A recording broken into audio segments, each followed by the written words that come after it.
podcast kena mental. Kali ini kita kedatangan banyak banget tamu spesial buat tentunya. Dan ngomong-ngomong kemarin nih, Om Bud habis pulang kampung ya Om? Ya, habis refreshing sejenak setelah dari hiruk pikuk kota. Kok kita nggak boleh oleh Om? Ya masalahnya yang terlalu banyak yang mau dibawain oleh-oleh. Nanti kalau yang nggak dibawain oleh-oleh nanti kesannya di ghosting gitu. Oke, berarti kita langsung nih ya. Gimana Pak, sehat Om? Abang aja lah. Kita nggak beda-beda jauh usianya kok. Oke, jadi gimana Bang kabarnya? Alhamdulillah baik dan selamat datang nih. Saya pengen nyapa sebenarnya sama yang ujung sebetulnya langsung. Silakan. Ya Allah. Boleh Ya, banget. alhamdulillah baik dan ketemu dengan Om Bud malam ini ya mau berbincang-bincang katanya Om Bud dan juga dengan di sebelah kanan kita kan ya. Oh, kakak apa kabar? Baik, cuma lagi agak ini aja. Oke, minum es biar cepet sembuh. Oke. Oke, jadi gimana sih kak hubungan tuh? Nggak, langsung nanya hubungan. Gimana tentang hubungan yang toksik itu kayak gimana sih? Pernah ngalamin nggak sih? Pernah dong pasti. Iya pernah, untungnya. Unsurnya Iya, kalau misalkan ngebahas kayak masalah toksik itu kayak terlalu luas banget nggak sih cakupannya? ya anak zaman sekarang ya kan ya tadi kalian generasi Z kan ya gitu terlalu banyak istilah sekarang dikit-dikit nih anak ini ya autis nih kayak gitu dikit-dikit oh itu indigo tuh kayak gitu itu loh terlalu banyak jadi ada mungkin kesannya hiperbolik ya setiap hubungan tuh pasti ada kalau generasi zamanku ya pahit manisnya hubungan gitu loh. Tapi ayo pendapat kalian gimana kan itu apa tadi judulnya toxic relationship. Menurut kamu apa tuh toxic relationship? Sesuatu yang nggak sehat, hubungan yang nggak sehat, toxic relationship itu. Contohnya? Nih, saya tuh selalu ngomong kalau di dalam hubungan ya, kita tuh punya hubungan, walaupun kita di dalam suatu hubungan, tapi kita tuh punya teman masing-masing, keluarga masing-masing, kesibukan masing-masing kan. Dan kita tuh nggak bisa maksudnya kayak harus 24/7 sama dia terus gitu atau kayak misalnya saya kalau lagi main kayak gini nggak suka pegang handphone tapi ketika dia minta dikabarin terus itu menurut saya udah kurang sehat sih karena dia mau berusaha untuk mengubah diri saya. Oh, berarti kalau menurut Desi ini misalnya toxic relationship ini lebih ke hubungan personal dengan personal lain ya? Kayak gitu maksudnya. Saya bilang kan kayak banyak gitu kan. Oh iya. Kalau menurut saya mungkin Om Bud ya toxic relationship itu ya apa namanya suatu hubungan baik itu personal dengan personal, baik itu dalam dunia kerja, dunia asmara dan yang lainnya, gitu kan ya, yang menimbulkan racun dan hidup itu tidak menyenangkan, gitu. Itu kan toxic relationship gitu kan ya. Dan kita membuat hubungan tetapi nggak nyaman gitu, intinya seperti itu. Ini dari gerak bibirnya Bang Haji ini kayaknya pernah mengalami toxic deh kayaknya deh. Kalau saya mengalami 10 mungkin harusnya tentang hubungan asrama tadi loh ya. asrama. Kayaknya kalau misalnya saya punya 10 kayaknya kalau Om Bud misalnya kalau ngeliat dari usia mungkin 20 gitu. Toxic relationship itu mungkin pengertiannya dulu kalau dalam hubungan asmara di mana ketika kita membuat suatu komitmen. Kita membuat suatu komitmen dengan orang lain, ya kan ya. Ini kan sebetulnya tujuannya untuk bahagia. Betul nggak? Kan ya? Ya jujur, ya kan ya. Sayang, pengennya bahagia, bayangannya menyenangkan, jalan bareng gitu kan ya. Tapi ternyata di tengah-tengah malah itu membuat kita tidak nyaman, bahkan terkadang malah khawatir. Khawatir kayak tadi kan dia ngontek, akhirnya menjadi berkelahi, harusnya kita memikirkan hal yang lain, ini malah memikirkan sesuatu hal yang sebetulnya pepesan kosong gitu. Biasanya itu akibat dari rasa ingin memiliki yang berlebihan. Dan kan manusia itu kan mempunyai kebutuhan-kebutuhan ya ngomongnya Om ya. Jadi kebutuhan-kebutuhan ada kebutuhan kasih sayang, kebutuhan akan kekuasaan, ya, kebutuhan akan rasa diperhatikan dan yang lainnya, kebebasan. Nah, ketika kebutuhan ini sudah terlalu tinggi, contoh kayak dia ingin merasa memiliki kita sehingga yaitu akhirnya timbul racun buat kita. Sehingga dalam hubungan itu tidak menyenangkan. Dan itu sudah saya alami sendiri gitu. Dan itu benar-benar tidak menyenangkan. Dan itu tidak membuat kita menjadi bahagia dan tidur saja susah, bahkan semuanya jadi kacau. Itu dari asmara. Gitu. Tapi kenapa kayak rasa ingin memiliki itu sampai nggak masuk ke logika orang yang lain gitu loh? Kenapa sampai kayak gitu? Nah, mungkin Om, kenapa orang katanya Om tuh, mungkin Om punya pandangan, kenapa orang udah memiliki, kan jelas kita memiliki ya, Iya. kita punya partner istilahnya, Iya. tapi kok dia pengen lebih, Padahal kita udah bikin komitmen. sehingga kan? menjadi toksik gitu loh. Kata kuncinya kan tadi rasa. Memiliki tadi, keinginan untuk memiliki, keinginan untuk mengontrol. Jadi harusnya gini tuh nggak melihat HP tapi selalu ngontrol kamu di mana, kamu pulang jam berapa. Kalau sesekali sih hal yang wajar ya, tetapi ketika berlebihan itu baru menjadi toksik, begitu kan ceritanya. Jalan tengahnya sebenarnya ini untuk awalnya jalan tengah itu saling memiliki, rasa saling memiliki itu baru jalan tengah. Kalau pandangan saya sih gini ya, saya tuh lahirnya udah di tahun 70-an, ya kan? Ya. Nah, makanya ini kalau saya ini kan apa nih, pistol dan bunga. GNR nih, kan gini. Kalau GNR ini pistol kan lambang laki-laki, kalau bunga lambang perempuan, kayak gitu. Jadi nggak mungkin satu pikiran. Seperti ini loro blonyo namanya. Jadi nggak akan satu pikiran, tetapi menjadi 11-12. Kalau secara harafiahnya ya, ala saya ya, toxic relationship. Toxic itu racun, relation itu hubungan, ship itu apa? Pengantaran atau kapal misalnya. Berarti kapal yang penuh dengan yang berisi racun. Solusinya apa? Misalnya kayak gitu. Ya, apakah yang satu mau nyebur ke laut, satu pindah ke kapal yang lain, atau racunnya yang dibuang, gitu loh. Masalahnya keburu-buru menyatakan langsung menyebutkan bahwa ini udah toksik gitu loh. Yang jadi bahan perhatian saya itu seperti itu. Makanya kenapa angka perceraian generasi X lebih sedikit dibanding generasi Y, paling banyak generasi Z angka perceraian itu loh. Jadi masalah timingnya, karena kalau dari gejala-gejalanya sih banyak ya. Dari zaman dahulu juga toksik, yang maksudnya hubungan yang tidak seimbang itu juga udah ada. Makanya ciri-cirinya sih banyak ya kalau zaman sekarang. Misalnya selalu ingin menguasai, kemudian habis itu cemburu. Cemburu itu wajar sebenarnya, tinggal kadarnya. Terus kemudian tidak jujur. Makanya kalau poin saya dari yang generasi tua kayak gini lah gitu, kesetaraan dan keseimbangan. Seperti lato-lato lah. Lato-lato kan TikTok. Nah, kalau kita udah bosen, wah ini toksik ini. Nah, kayak gitu udah nggak jadi. Tapi beda sama anak-anak kecil itu. Kenapa sih yang ahli lato-lato rata-rata anak kecil? Karena mereka belum punya prasangka, praduga.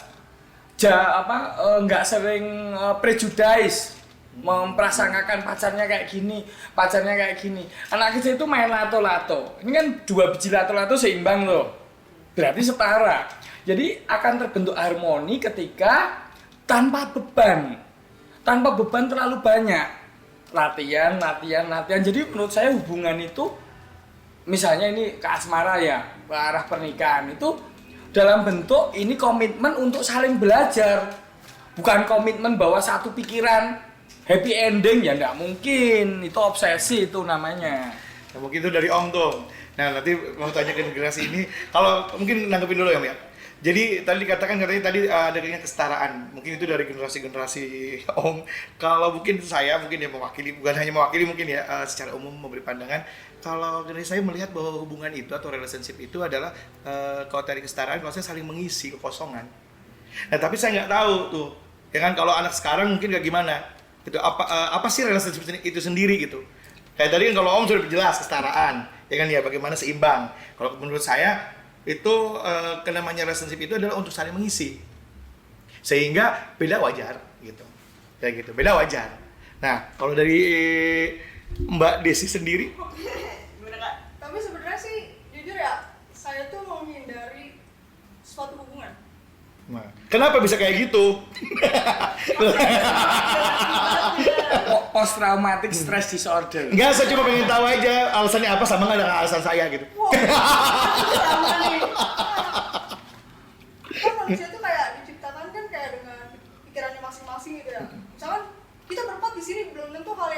sepakat itu adalah sama. Iya. Oh. Makanya saya kayak mencari orang kalau saya mau menjalin hubungan itu tuh harus kayak beneran saling ngerti, sepemikiran juga, nggak mesti satu pemikiran, maksudnya kayak agak searah gitu nggak apa-apa. Sejenis gitu. Maksudnya sejenis pemikirannya gitu loh. Maksudnya sejenis pemikirannya. Maksudnya begitu. Artinya yang satu sama warnanya lah begitu ya. Kalau saya berpikir tidak, namanya hubungan itu pasti orang berbeda. Tadi makanya saya katakan saling mengisi. Begitu. Artinya warna merah dengan putih beda, tapi saling mengisi jadi merah putih. Tengah-tengahnya abu-abu. Nah, ya wajar. Nah, Om sendiri tadi beda kan? Pendapatnya beda kan? Tadi kan si Desi kan ngomong bahwa setiap orang pikirannya berbeda semua. Seperti spektrum warna itu ada berapa? Banyak banget ya. Nggak terhingga spektrum warna itu.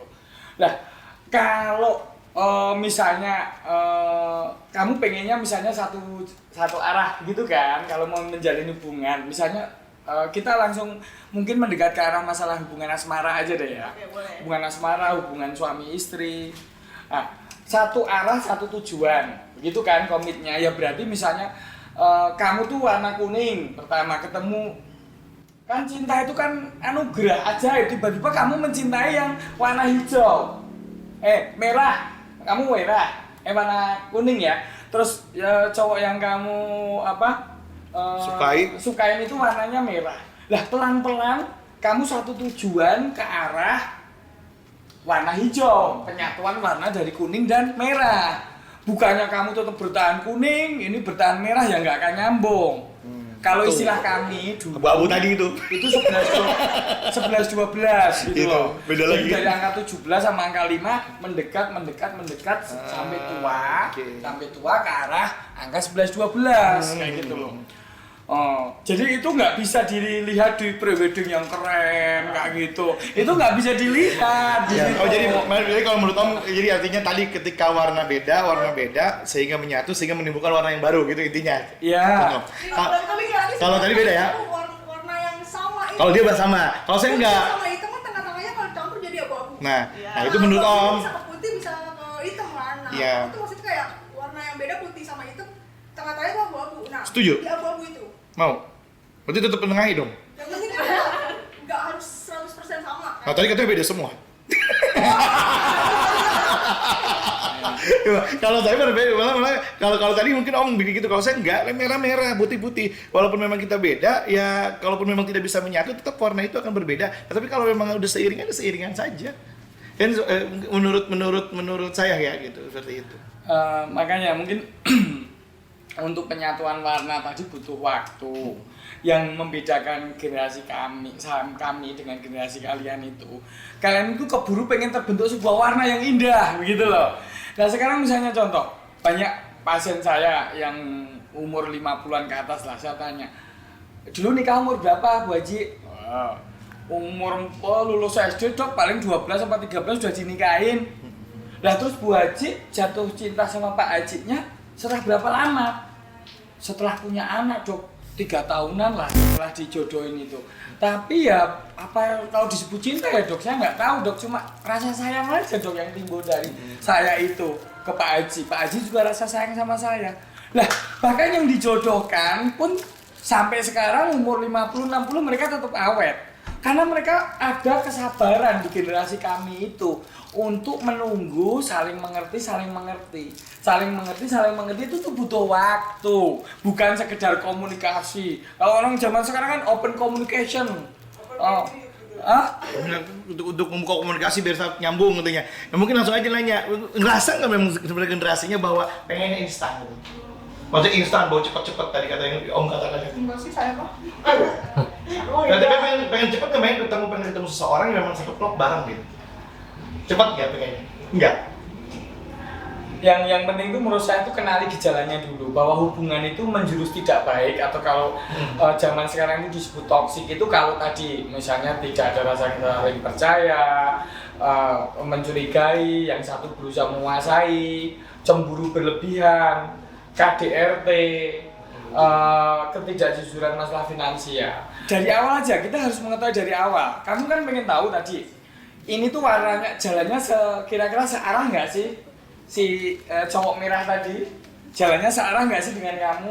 Lah sekarang kalau kamu udah kenalan, kok dia sering ngasih hadiah berlebihan, terus tiap hari mengatakan aku sayang kamu, aku tidak bisa hidup tanpamu, kayak gitu.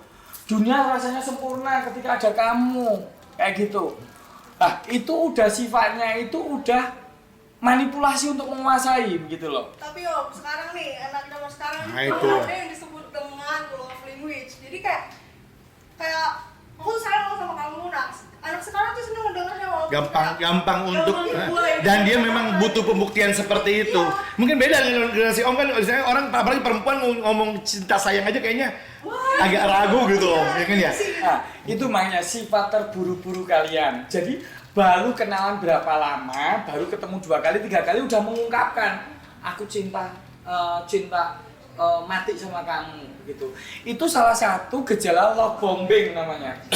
Love bombing, mengebom dengan cinta, love bombing. Jadi love bombing itu terlalu cepat mengajak komitmen, terlalu banyak memberi hadiah, terlalu cepat mengungkapkan kata cinta. Lah, pada titik tertentu ini nanti akan jadi bumerang nanti kalau terlalu diterima. Nah, itulah bombing namanya. Mengebom dengan cinta, kata-kata cinta. Walaupun generasi kalian kan kata-katanya ya kayak kemarin yang sedang tren viral tuh apa kemarin? Si Fajar ya? Fajar. Lah itu Sad boy. lah kamu kalau dapat sad boy kayak gitu tiap hari mengungkapkan kata cinta kayak gitu. Nah itu tadi kayak apa Naruto ya 1000 bayangan 1000 dusta kayak gitu loh. Itu love bombing. Tapi berarti kalau saya lihat begini Om ya, hal ini kan kita lihat beda generasi. Kalau misalnya generasi sekarang ini kan mungkin karena ya media juga banyak, sehingga mereka itu tadi kalau kata tadi ada ngebom terus dengan ini segini nggak cukup, sehingga penguasaan kan terus lebih berkembang. Kalau orang dulu kan saya cukup segini saja sudah cukup. Mungkin karena memulainya, saya lihat itu seperti itu. Jadi kalau bisa anak sekarang memulai cepat, apalagi dianya tidak sabar, sehingga dia butuh proses yang lama. Kalau contoh kayak dulu aja, memulai hubungan di generasi saya, kalau saya nembak itu orang perempuan tuh udah suka, udah kelihatan. Ditembak, jawabannya apa? Nanti jawabannya minggu depan. Kalau sekarang mungkin perempuan, sekarang ada emansipasi siapapun boleh nembak, sehingga mungkin salah satunya adalah kekhawatiran dia dimiliki orang lain sehingga menjadi toksik hubungannya karena dia akhirnya posesif. Sehingga kan di mana nih? Oh jangan-jangan nyantol lagi sama orang lain. Sehingga mungkin kekhawatiran juga menyebabkan muncul toxic relationship ini saat ini. Ya, nunggu 1 minggu kan tadi si cewek kan nunggu jawabannya seminggu lagi ya gitu. Lah keburu si cowoknya itu WA ke ibunya si cewek tadi kayak gitu loh. Kalau sekarang mungkin gitu. Lebih nyaman sama mertua aku ternyata kayak gitu loh. Mungkin kalau sekarang gitu kan salah satunya mungkin gitu ya Om ya. Jadi media sosial istilahnya itu berpengaruh juga terhadap kehidupan kita. Makanya mungkin kalau sekarang katanya anak lebih yang satu yang lebih lebay lah mungkin. Lebih lebay sehingga mungkin muncul hubungan itu tidak sehat karena tadi kekhawatiran juga muncul sehingga menjadikan posesif karena apa tadi media sosial yang mulai meluas, dia khawatir dong diambil orang gitu. Kalau dulu kan tidak, dulu pakai surat, saya tuh pakai surat masih. Dan dijawabnya kata temennya, kata comblangnya minggu depan. Padahal udah jelasnya dia suka kelihatan. Ya, tapi kan dari awal kita udah buat komitmen kayak ya udah lu punya gua juga punya lu. Terus ngapain kita harus ribet-ribet tiap saat ngabarin ya enggak? Ya itu mungkin yang dibilang akhirnya jadi toksik. Dan artinya toksik itu artinya menjadi racun hubungan itu. Karena kenapa? Ya kan nggak nyaman. Tadi saya bilang kita pun awal-awal mungkin anak sekarang nggak kenal secara lama, tapi tahu-tahu membuat ketika udah hubungan makin kenal makin nggak suka karena sikapnya itu. Makanya komitmen tadi itu yang penting gitu loh. Kalau udah saling berkomitmen itu ya memaafkan dan kemudian minta maaf begitu. Anak-anak zaman sekarang sulit ya memaafkan ya. Sulit. Coba kalian sendiri memaafkan mudah atau sulit menurut anak-anak sekarang? Buat maafin kita bisa maafin, tapi kalau buat lupain enggak. Ngelupain nggak? Tapi rasa cinta itu bisa membuat maaf nggak? Cinta sendiri apa menurut anak-anak sekarang sebetulnya? Coba cinta menurut anak-anak sekarang itu apa? Nanti kan beda nih sama Om nih. Kalau bagi saya sih ya cinta itu satu-satunya hal yang ajaib di dunia ini ya. Kita lihat kenal seseorang, bahkan cinta pada pandangan pertama. Bayangkan aja, kenapa kok ini tiba-tiba ada magnet di jiwa kita dan ada kalau nggak bertemu sebelah tangan loh ya. Kenapa ada magnet di dia? Ini kan aneh banget gitu loh. Itu yang bagi saya tuh ajaib. Makanya tuh ketika orang mensakralkan sebuah cinta, itu akan ada komitmen ke situ. Jadi harus ada yang sakral dalam hal ini. Ayo Kak, bisa yuk Kak. Sakral tuh bukan sakral tuh maut loh ya. Tadi apa cinta dulu? Cinta itu apa menurut sekarang? Sampai sekarang tuh nggak ngerti cinta itu apa. Tapi definisinya Sama sekali nggak tahu. Anda sekarang sendiri kalau ngomong cinta ke seseorang gimana sih? Maksudnya kan pernah ditembak mungkin sama cowok gitu. Atau mungkin sekarang kan zaman sekarang ceweknya banyak yang nembak kok. Pernah nembak? Ditembak? Enggak benar. Menurut kalian sendiri, Wadah, maksud cinta itu apa gitu? nggak tahu. Tadi udah kelihatan bahwa cinta itu sesuatu kata Om katanya kan cinta itu sesuatu hal yang sulit untuk didefinisikan, yang pasti ya itu muncul dengan sendirinya. Mungkin gitu tidak? Jadi begitu juga dengan hubungan ya. Sekarang kalau orang temenan baik aja sahabatan. Kamu sahabatan sama si Iyam. Kamu ditanya, kenapa sih kamu misalnya sahabatannya lama sampai tua loh. Ya kalian kan masih muda. Kenapa sih kamu dari muda sampai tua sahabatan sama dia? Ketika sahabat itu bisa dijelaskan dengan definisi, itu malah mengurangi arti sahabat gitu loh. Jadi ada banyak hal yang sakral di dalam hidup ini. Ya, saya masih menghargai itu.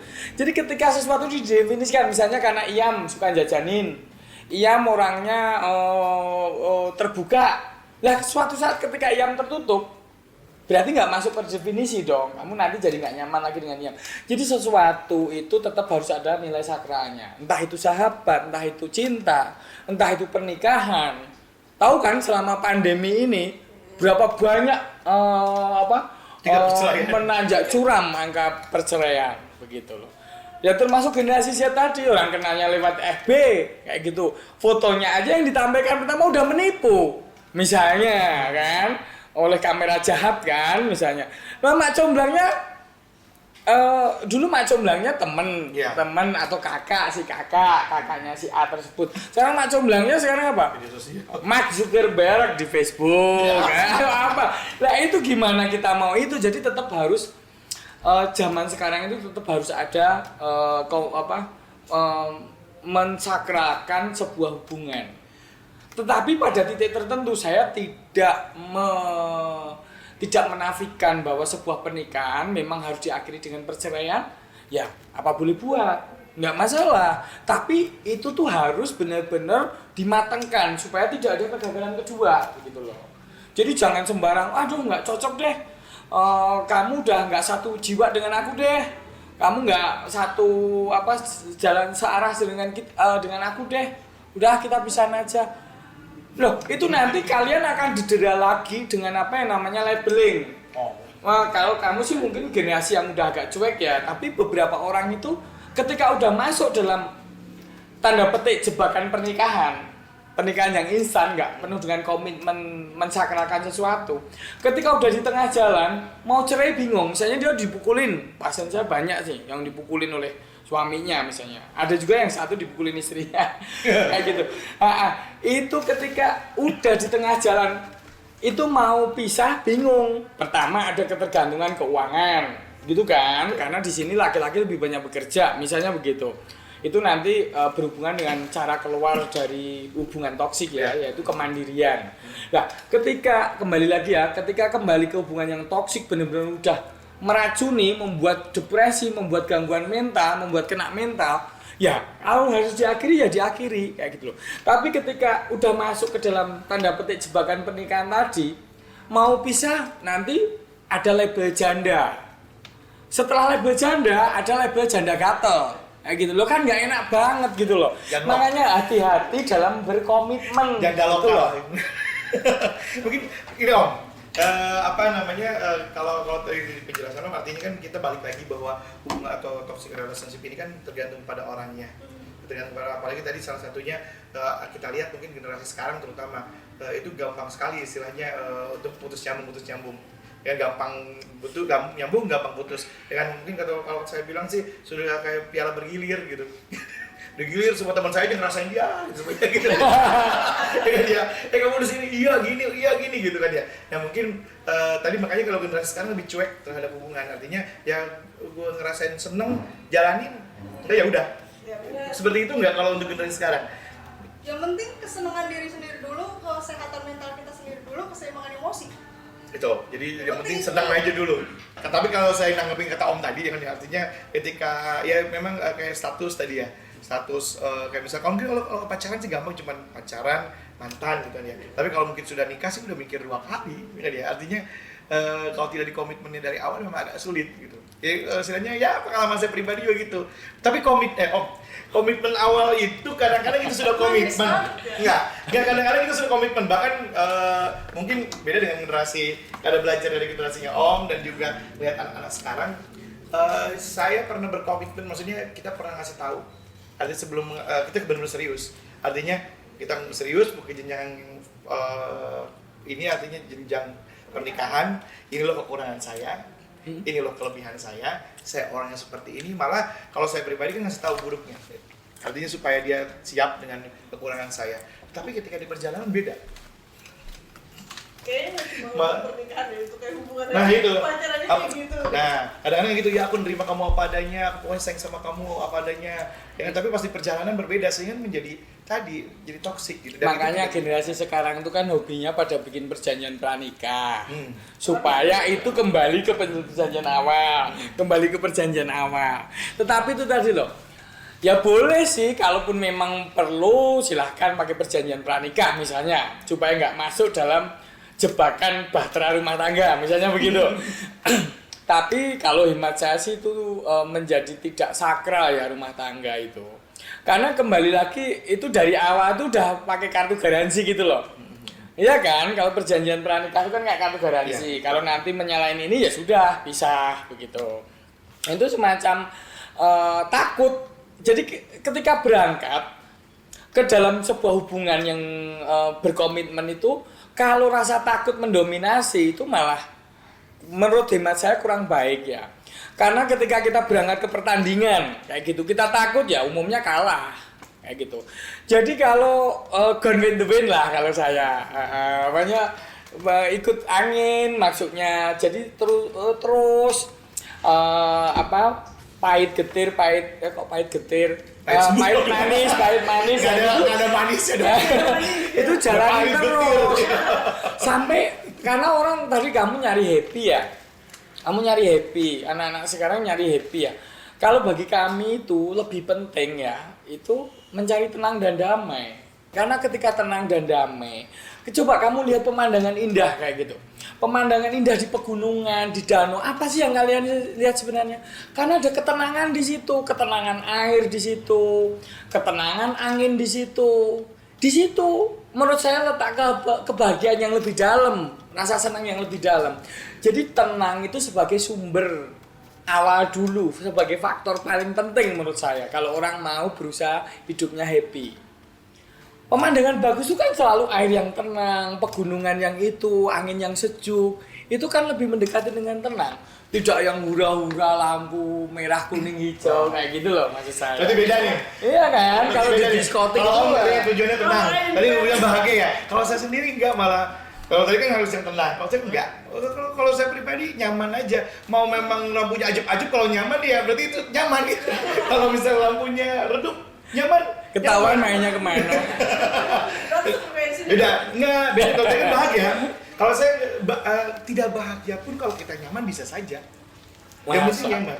Tidak nyaman tapi bahagia, maksudnya tidak bahagia, enggak bisa aja. Tapi kalau misalnya orang bahagia pasti di situ ada titik kenyamanan dong. Ya, tadi bahagia nyaman. Nyambung sama Z gua. Tapi kalau saya pribadi enggak, malah belum tentu bahagia itu nyaman. Contoh, bahagia saya banyak duit kan ya. Tapi saya tidak merasa nyaman dalam hati kecil saya bahwa aduh, misalnya ini saya ngambil uang dari uang dia gitu. Tapi saya bahagia dapat uang beli apa. Tapi saya tidak nyaman. Manipulatif. Ya. Sebenarnya manipulatif. Bahagianya manipulatif. Ini langsung Bahagia manipulatif itu. ini palu godam ini. Der kayak gitu. Mungkin manipulatif. Ya. Jadi memang kita harus membedakan mana yang sakral, mana yang manipulatif tadi. Misalnya semacam kayak gini. Ada dalam bentuk hubungan yang toksik itu yang sifatnya manipulatif yang harus kita kenalin. Misalnya itu hanya misalnya seorang pacaran, dia merasa curiga kok pacarnya jarang WA, ngechat. Dia bilang itu hanya itumu aja, ilusimu aja. Kamu gila ya kayak gitu. Jadi semacam melabelkan sesuatu supaya si pasangan tersebut merasa kacau dengan pikirannya. Itu pikiranmu ada-ada aja. Kamu sedang depresi tuh kayak gitu. Kamu sedang gangguan cemas itu kamu.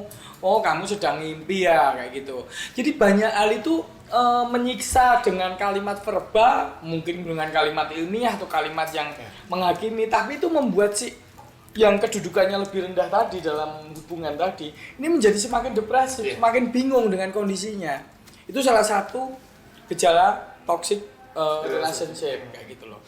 Jadi menghakimi tadi, love bombing, tidak percaya, terus selalu ingin menguasai. Kalau ciri-cirinya hubungan itu sudah toxic relationship mungkin Om ya. Ini walaupun agak umum ya.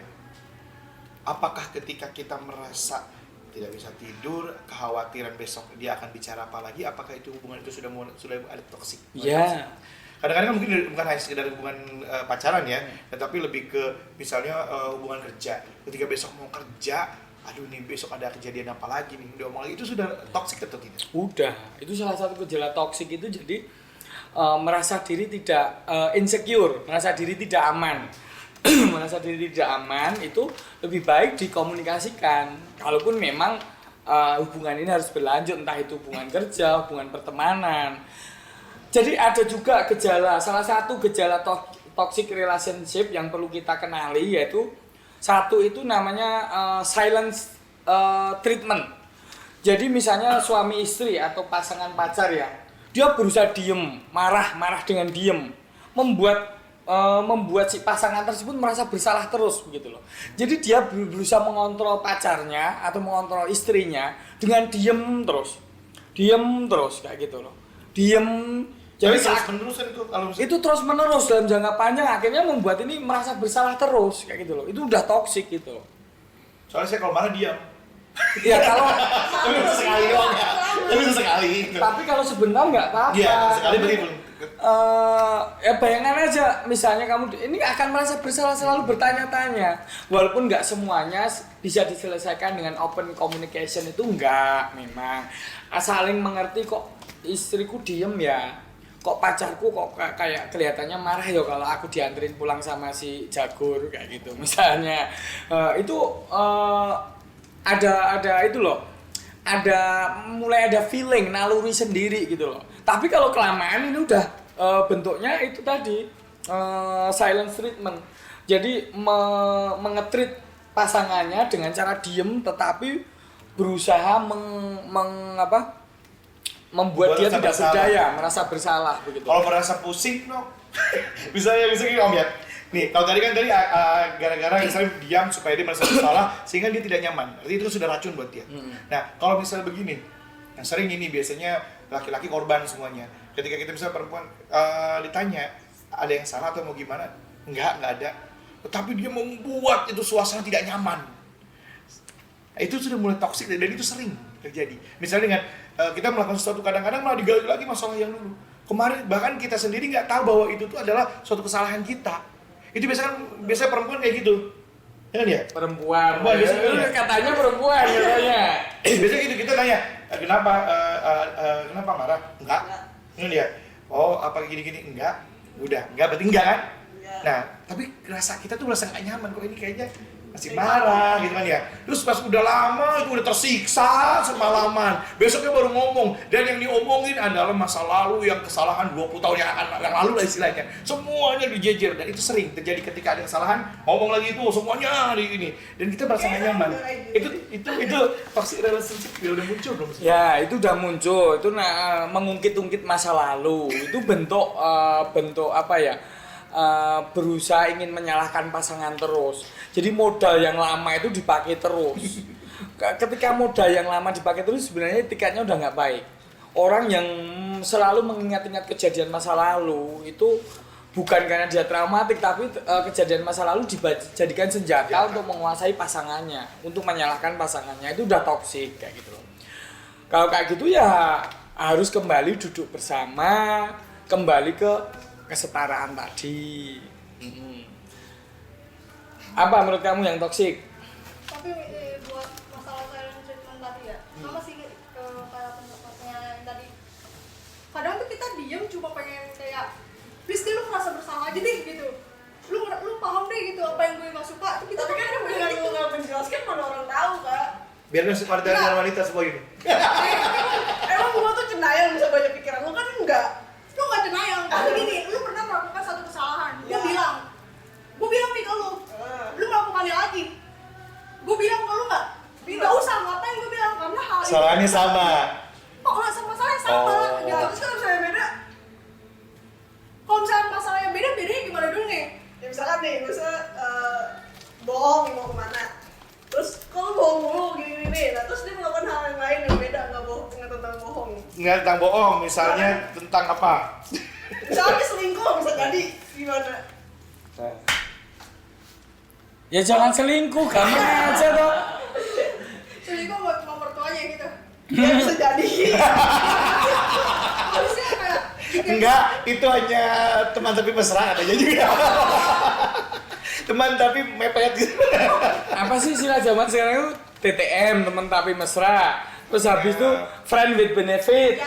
Itu apaan sih kalian itu? Kacau. Oh. Kalau friend itu nggak ada benefit-benefitan. Jadi friend, misalnya persahabatan itu semua simbiosis mutualisme, saling membutuhkan tapi tidak bisa diungkapkan. Kok friends with benefit itu berarti materi banget atau apa biologis banget gitu loh. itu tuh adalah kata pengganti. Untuk Terus setahu kalian nih kak, guys, friend with benefit itu apa artinya? Ya, per definisi mungkin beda ya. Cuma saya nggak mendalami, saya nggak baca literatur ya. Cuma saya dengar dari satu orang pasien saya kayak gitu bahwa dia punya anak muda sih generasi Z juga. Friend with benefit itu maksudnya dia enjoy terus habis itu kayak orang pacaran, tapi ketika dia udah nggak nyaman ya udah pergi aja. Jadi tidak ada kata aku pacarmu, kamu pacarku, tapi jalan bareng. Dan mungkin kok saya ngarahnya ke ada kebutuhan biologis yang didapatkan di situ gitu loh. Tapi habis itu kalau udah nggak suka ya udah pergi nothing tulus kayak gitu loh. Berarti friend with benefit nggak selalu matre kan? Oh enggak, maksud saya kesannya. Kan saya tadi bilang biologis tadi. Enggak semuanya, saya juga salah kalau cuma bilang matre, biologis. Saya juga salah. Tapi maksudnya ada kenyamanan yang lain, tapi kenyamanannya itu sesaat dan udah ada gitu loh. Kalau dia udah mengkategorikan hubungannya dia dengan seorang itu friend benefit, berarti ada unsur coba-coba dulu gitu loh. Coba-coba ketika nyaman oke, ya syukur lanjut, nanti suatu saat misalnya jalan terus, entah itu nanti hubungannya sampai atau udah dilembagakan dalam bentuk pernikahan atau enggak, saya nggak tahu ya. Tapi maksudnya semacam kayak ada kesan coba-coba di awal gitu loh. Nggak berani menyatakan diri sebagai pacar. Jadi agak minim tanggung jawab, minim kewajiban. Betul. Jadi kesannya lebih untuk pemenuhan hakku dapat gitu loh. Hakmu juga dapat. Tetapi ketika orang masing-masing mengutamakan haknya, kewajibannya umumnya ketinggalan.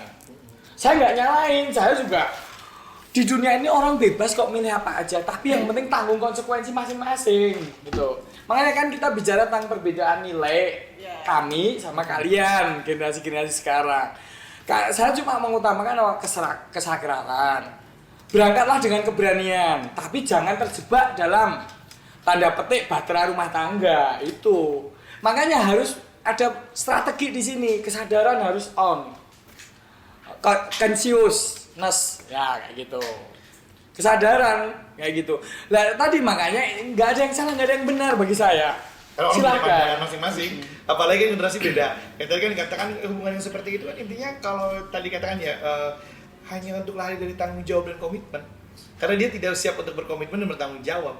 Karena kalau misalnya bertanggung jawab dan komitmen kan ketika ada sesuatu ya dia harus bertanggung jawabkan itu dan harus melakukan sesuatu hal banyak. Dan itu yang dihindari oleh generasi sekarang.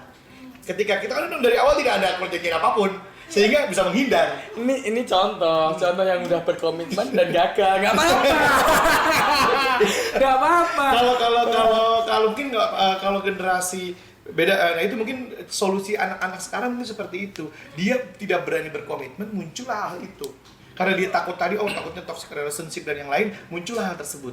Tapi kalau generasi saya berpikir bahwa ya kita harus berani berkomitmen. Masalah nanti ke depan mungkin istilahnya menemukan satu masalah ya sudah. Ya misalnya kata Om katanya cerai ya cerai. Yang penting kita berani berkomitmen dulu, itu mungkin bedanya. Nah apalagi tadi dikatakan oleh Om, itu adalah suatu hal yang sakral. Sehingga nanti ketika sudah sakral, ya kan, itu akan mengalahkan hal yang lainnya sehingga mencari jalan sehingga ketemu jalannya. Mungkin itu bedanya. Kalau generasi Om mungkin karena itu sakral, kita siap berkomitmen sehingga kita ada jalan. Kalau generasi saya, kita harus berani berkomitmen. Masalah nanti, ya kita hadapi nanti. Kalau generasi sekarang, kita komitmen, nggak berani berkomitmen. Itu mungkin seperti itu Om ya. Anak-anak sekarang tuh nggak berani berkomitmen dan bertanggung jawab. Betul, karena khawatir. Kalau saya khawatir, tapi saya berani dulu komitmen. Ketika memang sudah mentok, ya udah. Makanya di Korea jarang yang nikah toh. Kan di Korea jarang yang nikah. Di Cina banyak yang nikah sama boneka ya, Bar ya? Jadi berarti Om berarti bukan berarti orang yang senang Korea itu pasti malas nikah ya Om ya? Masalahnya di sini dua-duanya kali. Mungkin, nah itulah mungkin tadi kan saya katakan bahwa media sosial dan juga tontonan-tontonan itu mempengaruhi. Ya mungkin bisa seperti itu, sehingga salah satunya ya toxic relationship ini juga mempengaruhi ke hal yang lainnya. Salah satunya adalah kekhawatiran untuk membina hubungan.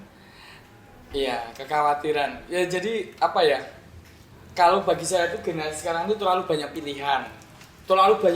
Jadi nggak bisa fokus memilih yang terbaik buat Bahkan dirinya. harus ada pilihan di awal. Masih mending kadang-kadang milih sesuatu hal yang kayaknya nggak mungkin. Pengen bintang artis Korea, justru kan hidup di Cikarang gitu.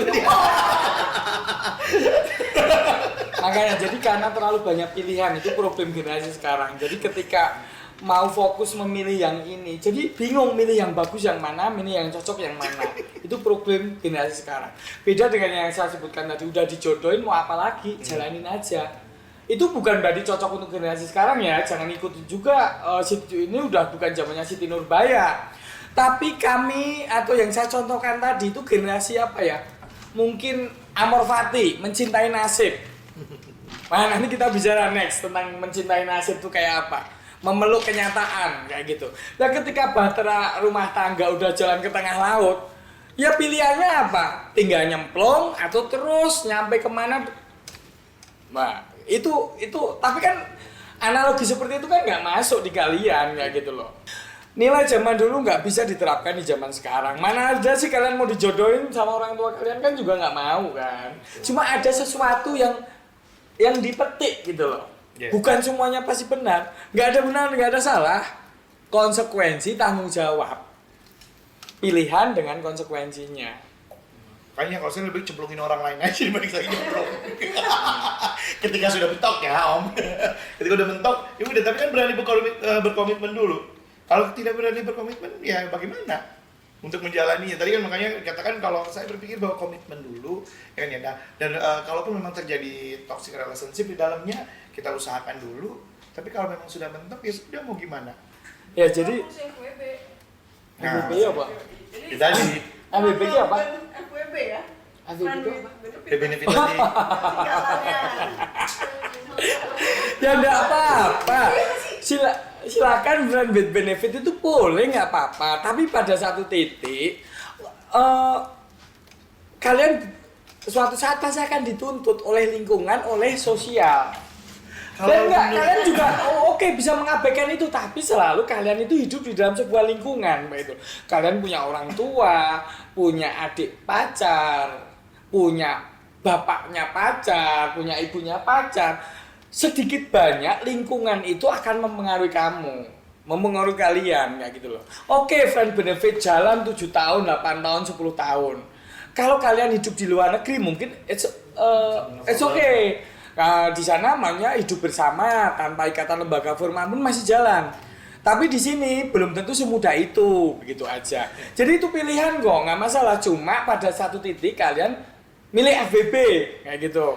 Oh, Pasti jadi- akan ada konsekuensinya. Konsekuensinya. Lah kalau kalian siap menghadapi konsekuensinya, it's okay, nggak masalah kayak gitu loh. Tapi kalau misalnya lihat dari pembicaraan tadi yang Om katakan, berarti bahwa generasinya Om ini kan melihat bahwa sesuatu hal itu pantas atau tidak pantas dilihat dari oleh lingkungan. Tapi kalau mungkin yang tadi mungkin generasi baru sekarang ini kan masa bodoh lingkungan sih ya. Artinya yang penting kita bahagia atau enggak gitu. Tapi kalau saya sendiri berpikir beda lagi. Tidak melihat ini, tapi lebih ke kadang-kadang kita lebih ke memanusiakan manusianya. Kayak misalnya oke, kita seperti itu, tapi kalau kita ngelihat misalnya adik kita sendiri misalnya melakukan sesuatu hal dengan orang lain. Yang tadi katakan FBB, tanamkan dalam pikiranmu. kan beda generasi tadi. Ya FWB tadi gitu Oh, ya. ini dapat ide baru nih dia. FWB tadi. Coba kita bayangin kalau generasi saya melihat lebih ke memanusiakan manusia, kita melihatnya tidak di posisi kita. Tetapi misalnya adik kita ini melakukan suatu hubungan seperti itu. Suatu saat kita kan nggak tahu dia baper atau tidak. Nah, apa yang terjadi? Nah, beda pandangan kan? Artinya kalau tadi yang penting nah dia seneng, biarin aja sekarang, seneng gitu ya. Tapi kalau kali tadi Om tadi kan berpikir bagaimana stigma atau norma nilai yang berlaku dalam masyarakat. Kalau saya melihat bahwa bagaimana manusia melakukan hal itu dan kalau terjadi terhadap orang dekat kita, apakah kita tidak merasa sakit hati kita dan apakah kita tetap bahagia? Tapi kan nggak semua manusia bisa memanusiakan manusia. Enggak, maksudnya dengan pemikiran tadi kan mengokehkan ya, itulah solusi dari hal kekhawatiran terhadap toxic relationship, bahwa ya udah kan jadi FWB aja dengan dia. Tapi kata generasi Om kan mungkin mengatakan bahwa tidak bisa seperti itu. Ini kan pandangan ya, pandangan bahwa ada nilai-nilai yang harus kita pegang misalnya begitu. Kalau menurut saya beda lagi, tapi lebih ke realitanya aja. Kalau misalnya kita diperlakukan seperti itu, suatu saat mungkin kita ada baper, nanti bagaimana? Kita sakit sendiri, nggak bahagia dong ujungnya. Ya kan bisa langsung lepas aja kan FBB. Kalau salah satunya sudah bisa lepas, kita kan tidak tahu perasaan tadi yang kata Om katakan sakral itu, baper. Ya, kita kan baper nih misalnya. Kan udah kita pokoknya nggak ada hubungan gini kita jalanin aja. Ternyata yang satu udah bosen, yang satu belum. Itu kan tidak bahagia. Belum lagi misalnya, ini hanya salah satu probabilitas. Saya selalu bicara hidup itu masalah probabilitas, masalah kemungkinan. FBB misalnya di Cikarang, tinggal di kontrakan. Ternyata Pak RT menyuruh Karang Taruna lihat dari langit-langit, jepret. Nah, misalnya kayak gitu. Dobrak pintu. Nah, itu bisa terjadi. Kayak gitu, makanya ada beberapa hal. Itu masalah pilihan sama konsekuensi. Kalau kalian nyaman, oke. Tetapi ketika pada satu titik, setiap orang harus berani dalam hidupnya. Kayak gitu. Entah berani tetap FBB terus, silakan. Sampai misalnya tua. Apa misalnya ada beberapa orang yang mutusin, aku pengen beberapa pasien saya ada yang kami mutusin tidak punya anak, Dok. Oke, itu pilihan hidup, nggak masalah. Katanya di alasan dia sih bagus ya, karena dia tidak pengen menambah jumlah penduduk. Khawatir nanti anaknya hidup menderita. Itu sok boleh aja. Itu pilihan, masa pilihan. Tapi satu titik kalau pilihan dibangkitkan oleh ketakutan atau landasan dari pilihan tersebut oleh ketakutan, itu ya nggak bagus menurut saya. Misalnya FWB karena takut mengikatkan diri dalam pernikahan. Tapi pada titik tertentu ketika ketakutan tadi udah berkurang, ya silahkan pilih. Tapi kalau selamanya takut, hidup tuh nggak baik kalau selamanya takut. Hidup tuh sekali kok. Ayo. Dari sana apa tadi? FWB. Kalau FVP ya, salah satu ada yang udah bosan, Nah ya, akhirnya jawab juga. salah satu ada yang bosan, terus yang satu lagi kayak nggak terima karena dia ngerasa udah sayang banget gitu. Nah itu gimana? Berarti si orang yang ini jatuhnya toksik dong, karena dia bakal terus ngejar-ngejar, ngeganggu. Betul. Ya. Nah, malah muncul lagi toksik kan, ujungnya relationship-nya nggak jelas. Tapi sebenarnya kalau bisa, ini kan balik lagi ke pola pikir ya. Kalau misalnya kita mikir, oh kan kita dari awal nggak ada hubungan apa-apa. Ya. Iya betul. Kalian membohongin diri sendiri dong. Manipulatif tadi muncul lagi. Soalnya udah 7 tahun. Manipulatif berarti kan hubungannya. Udah 7 tahun jalan FVP, ya kan? 7 tahun jalan seakan-akan tidak ada apa-apa, perasaan apa-apa. Ya kalian itu membohongin diri sendiri dong. Kan pas dijalanin ada. Pas nggak Rasa bisa- apa? Kalian bisa melepaskan perasaan begitu saja. Rasa apa? Asik manis. Atau Nggak apa-apa gimana? sih, enggak. Itu masalah itu ya, masalah kelembagaan itu beda budaya beda ya. Mungkin kalau kalian kita hidup di misalnya di negara lain, di negara yang liberal mungkin pilihan FBB itu mungkin nggak terlalu banyak dampak dari lingkungan dan mungkin tapi bagi beberapa orang bisa benturan budaya itu bisa terjadi. Kalau di sini agak kalau di lingkungan apalagi lingkungan yang konvensional, konservatif, kalian hidup tinggal di daerah yang konservatif. Kok kalian FVP ya kalian akan dapat konsekuensi dari lingkungan itu aja. Ya nggak masalah. Penasaran tadi rasa apa? Atau ke rasa-rasa bau pandan gitu. Rasa-rasa apa? Maksudnya kalau dijalanin itu ada yang namanya ketertarikan. Terus oke. Berarti rasa tertarik. Apalagi? Itu tuh faktor yang paling mendukung nggak sih faktor tertarik itu? Tertarik. Iya oke benar. Oke, Saya tertarik. bilang magnet tadi di pembicaraan awal tadi magnet. Apalagi kira-kira? Sebenarnya tuh anak zaman sekarang mungkin nggak mengerti apa itu yang namanya rasa cinta sama rasa tertarik. Pembedaannya maksudnya. Oke lah, sekarang sulit mendefinisikan itu. Cinta. Oke, yang penting tertarik itu ada Tertarik. magnet. Terus? Terus jalan, FVP. Terus kemudian pada titik tertentu sudah tidak suka lagi kan? Magnetnya udah nggak mempan lagi. Medan magnetnya juga udah nggak ada. Daya tariknya udah nggak ada, bisa lagi. Ya it's okay kayak gitu loh. Itu pilihan kok kayak gitu. Tapi itu tadi kadang-kadang kan ada bapaknya si pacar, mantannya si pacar, Kakaknya. ibunya si pacar yang lebih cantik atau lebih ahli, misalnya, atau ada beberapa hal, misalnya Pak RT-nya, Pak RW-nya, atau banyak beberapa hal itu yang konsekuensinya ya itu aja sih, itu pilihan aja. Karena satu menghargai, cuma setiap orang tuh harus siap dengan segala konsekuensi yang ada, itu. Tapi balik lagi ke yang tadi, sebetulnya benar nggak sih nih Om katakan bahwa anak-anak sekarang itu sebetulnya untuk adanya hubungan itu sebetulnya orientasinya adalah satu aja tujuan utamanya atau lebih besarnya seks. Betul. Kalau FVP sih lebih ke seks gitu. Seks ya. Oke. Berarti betul ya. Makanya kalau misalnya ditemukan karet-karet di perkebunan teh itu wajar gitu ya. Ya kan mungkin dengar kan beritanya karet-karet di perkebunan teh. Oke, sekarang gini. Kayaknya rasanya kan ada di Betul. kehidupan Artinya begini, kalau bisa saya simpulkan bahwa anak-anak sekarang itu karena memang relationship ini didasari oleh kebutuhan seks semata. Berarti bukan karena rasa kasih sayang. Menurut saya itu adalah hal yang berbeda. Dan kalau menurut generasi saya kan gini, ketika kita menyatakan cinta, oke pertama adalah tertarik secara fisik pasti kita tertarik secara fisik sehingga memang ya manusiawi sekali namanya orientasi seks akan berpengaruh di situ. Tetapi nanti akan muncul rasa sayang, kan? Nah, kalau dengan hal seperti itu bahwa kita nggak ada hubungan gitu, tapi kita jalanin aja, ya kan ya. Berarti itu hanya sebatas untuk memenuhi kebutuhan seksual, biologis. Kalau FVP untuk biologis. Anak-anak sekarang gitu ya. Jadi jelas kan ya. Artinya relationship di sini. Poin ya. Oke. Jadi bentuk hubungan itu makanya kenapa saya bilang ayo sakral. Ada sesuatu yang sakral. Karena hidup sekali itu kita harus mendapatkan keindahannya, begitu loh, keindahan yang dalam. Jadi kebutuhan manusia itu segitiga Maslow kalau dalam teori psikologi ya. Kebutuhan biologis, kebutuhan rasa aman tingkat kedua, ya. Kemudian kebutuhan akan rasa cinta,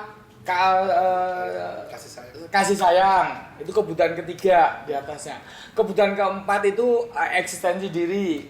Kemudian keempat itu ekspresi diri. Nah, hubungan yang ya mendekati sempurna lah, nggak ada yang sempurna itu kalau ininya tercapai. Lah kalau cuma FBB itu hanya kebutuhan paling bawah, ya potensi retak. Jadi kalau orang udah karena kan takut mentautkan diri, akhirnya mengistilahkannya dengan hubungan FBB aja. Ya kemungkinan hubungan itu tidak berlanjut. Itu secara logika psikologisnya juga nggak akan berlanjut itu. Karena kebutuhan yang lain tidak akan tercukupin. Nah kebutuhan ini akan tercukupin dari 5 piramida kebutuhan itu kalau ada komitmen. Entah komitmen itu, umumnya komitmen itu dilembagakan dalam lembaga perkawinan. Tapi ada juga yang tidak menyetujui ini, ya it's okay, nggak masalah kayak gitu loh. Tapi kalau bagi kami generasi tua kayak gini, ya kami melembagakan itu apapun yang terjadi gitu loh. Apalagi udah punya tanggung jawab anak misalnya. Ketika udah hubungan toksik ya masuk ke dalam, pertama tadi takut cerai karena labeling janda. Terus takut nanti anak-anak hidupnya menderita. Makanya hati-hati. Harus ada penjajakan yang dalam menurut saya di zaman sekarang. Ketika orang mau mentautkan diri dalam lembaga perkawinan. Kayak gitu. Karena bukan apa-apa. Ketika udah itu nggak bisa demikian saja cerai. Kayak gitu nggak bisa. Gitu loh. Oh ya saya ngingetin ya. Banyak KDRT sekarang. Itu udah toksik loh ya. Misalnya mukulin si cewek kayak gitu. Bilang, ini tuh wujud rasa sayangku buat kamu kayak gitu loh. Itu sering terjadi. Ini manipulatif banget kayak gitu loh. Jadi kalau udah tadi saya ketemu seorang yang dipukul oleh suaminya. Dipukul suaminya karena ya suaminya kawin lagi begitu. Kalau udah masuk kayak gitu tuh kan udah sulit kayak gitu loh. Urusannya hukum, urusannya macam-macam. Jadi makanya harus saling mengkomitmenkan diri itu dalam bentuk sebuah kesucian perkawinan. Nah, kalian mungkin udah agak kehilangan. Itu ya. Apa sih ini Om Bud kok ngomong kesucian perkawinan kayak judul sinetron toh? Iya kan? Suci dalam debu. Heeh. Tayamum. Kalau misalnya kayak ada KDRT di dalam itu kan toksik banget kan? Betul. Ya udah toksik. Kalau misalnya kita tetap bertahan di situ, Iya, oke. itu ada sebuah lingkaran hitam. Ya emang harus diselesaikan masalah itu. Tidak boleh ada KDRT dalam rumah tangga. Kalaupun ada, makanya ini solusi untuk keluar dari hubungan yang toksik tadi. Pertama, harus ada open communication, kesetaraan dulu awalnya. Tapi kesetaraan tuh umumnya ketika udah jalan lama tidak ada kesetaraan kan.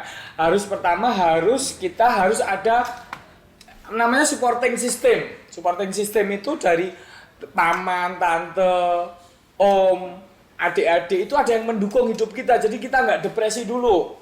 Harus ada orang-orang yang di luar pasangan yang buruk tadi untuk mendukung supaya kita nggak stres dulu. Tapi kan kalau kita udah tahu, lu tuh udah toxic, tahu lu harus keluar dari situ, tapi dia tetap mempertahankan gimana? Gini loh, oke, saya lanjutin dulu. Terus kemudian berusaha tenang, kemudian atur strategi, tapi atur strateginya itu harus dalam jangka waktu yang harus diperhitungkan. Misalnya kalau udah KDRT ya lapor Pak RT, urusannya hukum, atau lapor polisi. Ada perbaikan nggak dengan seperti itu? Yang menjadi masalah itu setiap pasangan itu mengharapkan pasangannya berubah, kan begitu kan? Mengharapkan pasangannya berubah itu sebenarnya sulit. Orang itu pada dasarnya sulit berubah. Kalau orang Jawa itu, kakek nenek saya bilangnya ciri wanci lelai ginewo mati. Jadi ketika orang udah karakter itu susah berubah sampai tua. Bahkan apalagi kalau kronologis di atas umur 50 tahun itu hampir nggak bisa berubah orang itu. Kamu amatin aja orang-orang di atas 50 tahun, gua ntar lagi 50 nih. Nah, itu susah berubah kayak gitu loh. Nah, itu susah berubah. Jadi yang bisa kita lakukan dalam menjalin sucinya pernikahan tadi, apa kata itu ya. Itu tuh ya kita merubah diri dulu sebelum mengharapkan orang lain berubah. Yang menjadi konyol ketika kita berusaha merubah diri, udah perubahannya signifikan, kok si pasangan tidak mau berubah. Berarti hubungan toksik tidak bisa dilanjutkan. Ya akhirnya ya saya tidak menafikan perceraian. Kalaupun lebih baik bercerai, ya mau apa lagi? Itu demi kamu, aku, iya, Bang Haji, itu berhak atas kebahagiaan. Hidup di dunia ini sekali. Jadi sih tetap hargain itu. Jadi perceraian kalaupun memang terpaksa, ya harus dilakukan kayak gitu loh. Lakukan kayak gitu. Jadi sekarang nggak siap dengan itu, jujur. Iya benar. Labeling tadi kayak gitu. Kalau saya pribadi mungkin ya, kalau disimpulkan dari yang tadi disampaikan bahwa toxic relationship itu keadaan di mana bahwa kita menjalin hubungan dengan satu orang atau dengan orang lain di lingkungan kita, tetapi membuat kita merasa tidak nyaman, atau salah satunya membuat tidak nyaman, bahkan tertekan. Nah, adapun penyebab-penyebabnya kalau kita melihat dari yang tadi disampaikan, penyebab hubungan toksik ini terjadi adanya kekhawatiran, adanya ingin penguasaan dan yang lain. Nah, sedangkan untuk solusinya sendiri tadi dikatakan oleh Om Bun bahwa ya itu tadi adanya keterbukaan komunikasi. Mungkin saya pribadi bisa memberikan masukan tentang adanya segitiga restitusi.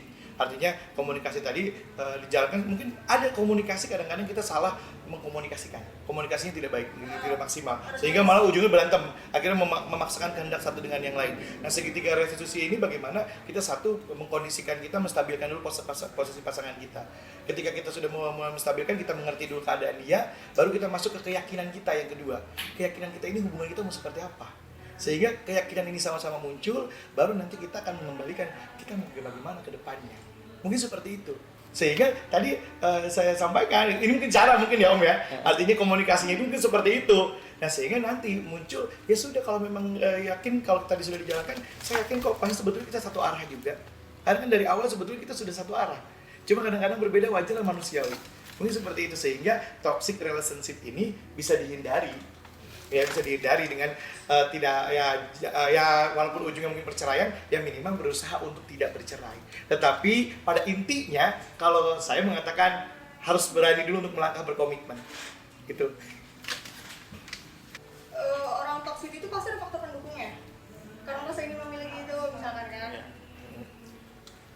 Karena mungkin dia merasa kayaknya pasangan gue kurang menunjukkan bahwa dia tuh sayang sama gue. Misalkan ya, terus akhirnya dia jadi kayak membatasi pertemanan si pasangannya itu. Berarti otomatis dia berusaha untuk menjaga mentalnya dia sendiri, keseimbangan emosinya dia sendiri. Berarti orang toksik itu sebenarnya salah tidak? Tadi yang disampaikan itu bahwa orang toksik itu kan bukan salah atau tidaknya, tetapi yaitu kalau menurut saya pribadi akibat dari peningkatan peningkatan keinginan yang lebih lagi. Ya makanya salah ketika udah menyakiti orang lain. Kejujuran, jujur pada diri sendiri dulu. Ketika orang udah jujur pada diri sendiri, banyak hal baik terjadi. Masalahnya orang itu banyak membohongi diri sendiri. Jadi jujur dulu pada diri sendiri, itu kunci ketenangan, kedamaian.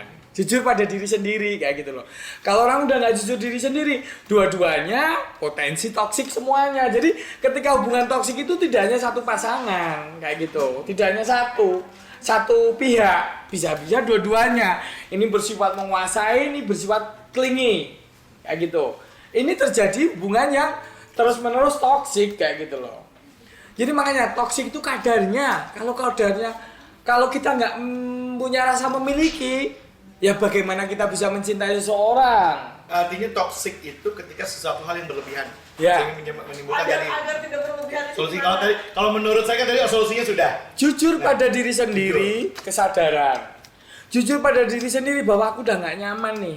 Wah, aku minum gula kebanyakan ya, aku makin gendut nih. Terus di mulut mulai rasa enek nih. Ini jujur pada diri sendiri dulu. Aku udah enek nih, cemburuin dulu, dicemburuin terus sama pacarku. Nah, Tapi dari pihak pacarnya kan tidak. Open communication dulu kayak Nah, gitu. sekarang solusinya apa kalau menurut generasi yang sekarang? Kalau tadi kan sudah ada solusinya dua nih. Artinya solusinya apa? Untuk menghindari toxic relationship atau menghadapi hal tersebut, apa tetap mau tadi FWB? itu ada pilihan terbaik. Tapi ingat segitiga tadi lo ya. Ya nggak apa-apa. Ketika hubungan itu menanjak lebih baik, kamu ketika di FWB itu udah menemukan, maksudnya kamu mendapatkan rasa aman, kamu kemudian mendapatkan perasaan kasih sayang. Kamu udah mengekspresikan dirimu, kebutuhan akan harga dirimu terpenuhin, ya berarti bagus. FWB itu menanjak menjadi hubungan yang lebih suci. Suci itu maksudnya jangan suci yang itu loh, suci itu lebih dalam gitu loh maksud saya. Oke kan, udah ada kesimpulan. kayak selama ini FWB nggak ada sampai situ ya. Ya makanya karena berangkat dengan rasa takut dulu. Menyeluruh. Ya tapi kan sejauh ini yang saya lihat. Belum terlihat Yang terbukti kamu dari lihat depan mata. seberapa? Ya, Pak. Makanya kalau Makanya FWB kan sebenarnya proses pengenalan dulu kan. Proses pengenalan PDKT gitu. kalian tuh makanya mahasiswa komunikasi. Lebih. Mahasiswa komunikasi silahkan belajar ilmu statistik deh. Dari statistik kalian bisa melihat. Statistik kalian betapa banyak tingkat perceraian, betapa banyak tingkat KDRT. Itu kan kalian nggak nyaman kan, kayak gitu loh. Jadi makanya ada yang sakral dalam hidup ini. Sakral, intinya sakral. Dan Indonesia sekarang tidak bisa, makanya kan gini, kalau dari sakral ya, tadi katakan dari perempuan laki-laki jelas tuh, gini dia. Kalau saya lebih ke berpikir positif aja mungkin ya, makanya baju saya bersih kosong. Dan ya, kalau misalnya terlalu banyak pikiran dan terlalu banyak pilihan, makanya bajunya berwarna-warna. Pilihan dulu, kalau nggak ada pilihan kita malah bingung. Saya satu pilihan saja cukup sudah merasa Ya nyaman. karena itu Pilihan, hidup benar-benar Iya. pilihan. Tapi kenapa nggak berani memilih? Kalian itu berhenti pada di situ deh. Hidup itu ada pilihan, itu benar. Iya, ada. Kalau kalian mau lebih dalam lagi, lebih nyaman, tenang dan damai lagi, hidup itu adalah pilihan berikut konsekuensinya. Tapi saya bilang hidup adalah pilihan. Dan konsekuensinya. Misalkan Pilihan dan siap memilih. ABC nih, pasti Ya. kita tahu nih. Oh ya ini nanti gue resikonya kayak gini. Oh ya, ini Ya. resikonya kayak gini. Tapi kalian itu- Tapi kita memilih resiko terkecil kemungkinan untuk kita saat ini.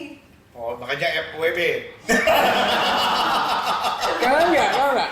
Ketika yang kalian pengen resiko yang terkecil, kalian akan mendapatkan. Memang ini semua proses, hidup ini proses. Ketika kalian memilih sesuatu dengan resiko terkecil, itu yang akan kalian dapatkan ya kecil juga. Yang tadi. Makanya kalau kalian berani berisiko besar, kalian akan mendapatkan yang lebih besar atau lebih dalam dari Betul. itu. Tadi ketahuan kan katanya, tadi kalau misalnya dia memilih yang resiko kecil, dia hanya dapat kebutuhan biologis saja. Tapi ketika ini besar tadi kasih sayang dan yang lainnya terus Gak dapet. Tapi kan itu adalah pilihan terbaik yang saya Saat ini. Saat Iya. ini. Nah, itulah cara berpikir anak-anak sekarang kan istilahnya. Gak apa-apa. Perbedaan, nggak apa-apa. Saat ini dulu. Nggak apa-apa. Artinya memang itu perbedaan. Tapi kamu berpikir nggak? Kalian berpikir nggak? Iya, Desi. Bahwa suatu saat kalian membayangkan nggak sih bahwa kalian akan menghabiskan hidup ini, sisa hidup ini sampai tua nanti dengan seseorang yang kalian sangat cintain sampai kakek nenek, sampai rambut kalian memutih? Ada nggak? perasaan. Ada nggak bayangan imajinasi seperti itu? Ada. Ya, itu. Tapi kan FVB itu Enggak apa-apa enggak. Maksudnya artinya sebetulnya dalam hati ada gitu kan ya. Artinya ada semuanya. Makanya jangan harus jujur pada diri sendiri. Nanti Kalau ada. bertahap pelan-pelan. Kalian membutuhkan seseorang yang menyayangi kita sampai akhir hayat Ada. kelak. Itu ada. Karena itu sudah tertanam dalam hidup dari orang tua kita, dari kakek nenek kita. Itu perasaan yang diturunkan. Karena kita nyaman digendong oleh bapak ibu. Kita jadi tahu sebuah lembaga keluarga itu ketika kita disusun ibu, dicari nafkah oleh bapak, kayak gitu loh. Itu udah tertanam dalam warisan genetik kita gitu loh saat ini. Sebagai Homo sapiens. Oke? Oke. Kayak debat kali ini udah Oh. debat kali ini kita sudahi dulu sampai di sini. Besok kita debatkan lagi tentang Materi materi selanjutnya mungkin. Untuk sekarang kayaknya silakan nyaman dengan FWB-nya, nyaman dengan pilihannya. silakan kamu dengan menyiksa diri sendiri. Emang FWB nggak menyiksa? Enggak, Yakin kemarin ini kejar-kejar siapa? kan dikejar. Gue itu kan dikejar. Tapi itu nggak terganggu nggak? Tim durasi tim durasi Tapi kan udah aku kan sama aja. kalau bagi kami penutup ya. Dono kasih noin dulu ya. Ya. Kejarlah aku jika aku tangkap.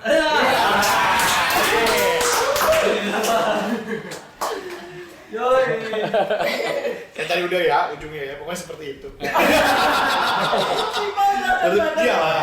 Tapi benar tadi katakan bahwa generasi sekarang itu terlalu banyak pilihan. Kalau saya pilih, kalau saya tidak siap, jangan dulu menikah. Tapi saya punya keinginan untuk menikah. Contoh ya. Tapi kalau sekarang kan tidak siap menikah, tapi pengen mengeluarkan hasrat, akhirnya menciptakan pilihan baru dengan adanya FWB. Itu anak sekarang. Oke, Ini dia beda. pembicaraan FBW kita lanjutin. Ya. Oke, Iya. panjang banget ini. Oke, buat teman-teman yang udah nonton, makasih udah nonton channel ini. Jangan lupa like, comment, and subscribe, and share ke teman-temannya. Hati-hati kena mental. Oke. Bye.